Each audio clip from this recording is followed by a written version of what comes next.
Say hi. Hi, Casper. Died, one woman and two men aged in their 80s and a woman in her 90s. While the number of active COVID cases are stabilising, authorities say it's still far too early to talk about a plan to...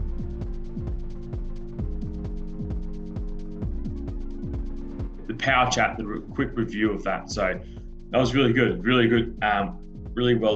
I think it was better structured as well. I think the first time around we just tried to figure out, just get people on board. And the second part is we had some level of structure to it. So it was really good. We kept to the time frame of 45 minutes. That's as the maximum that we're going to go for.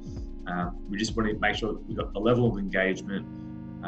We're getting the feedback throughout each chunk of time, and we're not talking too much the whole time as well. So we don't want us to be lecturing them because it kind of goes against our values. We want them to be like engaged during the whole time, providing feedback, adding value to the conversation. So today, or this morning, just got off a meeting with the guys, so Dave, Nathan, and my mum, and we kind of use this time to really reflect and review what we've done, and we use this, and we also kind of set up what we're going to do for the week, and kind of because we use this time to kind of plan and talk and kind of feel out a few things and highlight some things that the guys have done well, and highlight some areas of improvement at the same time. Then we implement that during the week, and we found that the team meetings have been really powerful for the guys to really they're really becoming really good coaches and really developing during this time. And it's really hard to become a good coach during this time if you don't have the platform to be able to become the platform or the feedback that is required to become a good coach. It's really important to have someone that you can talk to, that you can really develop and you can develop with, and you can understand, and someone that provides some constructive criticism in terms of what could be better, how to improve along those lines. It's also interesting as well. The more and more I think about it is we've been talking about more the social impact, but also the mental health impact that physical activity really does help with. And I've been going through a little bit of research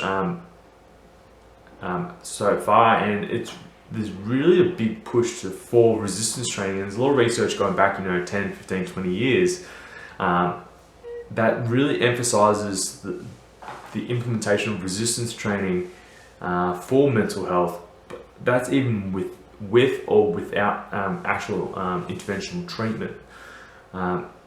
So I think the societal's understanding of exercise and resistance training, we know the physical benefits of it, but I don't think people really grasp the concept of the mental health and the actual well-being benefits that really come from resistance training that can actually be transferred, or that can help to improve the individual's life. Hey everyone, today is Tuesday the 18th of August. I have to say this is probably the worst day I've ever felt during this whole lockdown, and it's probably just taken a toll on me today specifically. Probably just feeling a bit more down about it than I ever have throughout this whole COVID thing. Like I know tomorrow I'll probably rebound and kind of perk myself back up, and I like to the analogy that I've been using quite a bit with myself and a lot of clients is it's like going to the surf beach. The goal is to try and get out the back of the surf, and it's rough waves, maybe you're at Bondi or something like that, and you kind of trying to make your way through, and the surf's just pummeling you, and you're trying to hold your ground, and that's what it kind of feels like at the moment. You're just waiting for the surf, just holding your ground, waiting for the surf to kind of ease up, and they come in sets, and eventually you can start to make your way forward, and you'll find a little space to kind of make your way forward through it. So it's more just kind of fighting, or more just like holding your place and just making sure you've got a solid foundation. You may not need to do anything, so just trying to trottle along, and eventually it'll start to subside, which is the feeling of anxiousness, and then you can start to kind of plot your way forward as the waves start to move over you, and then there'll be more in your rear view as you start to kind of generate the momentum to get yourself out the back of the surf. So I kind of use that. Today is probably the most that I probably feel like I've been a bit bashed than anything else by the metaphoric surf.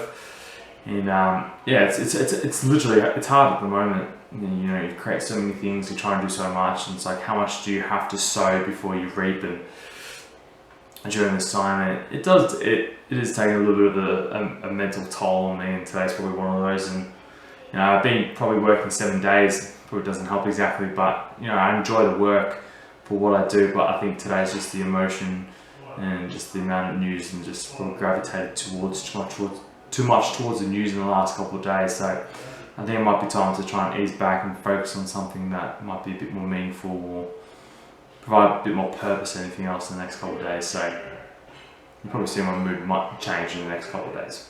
Just little things like that.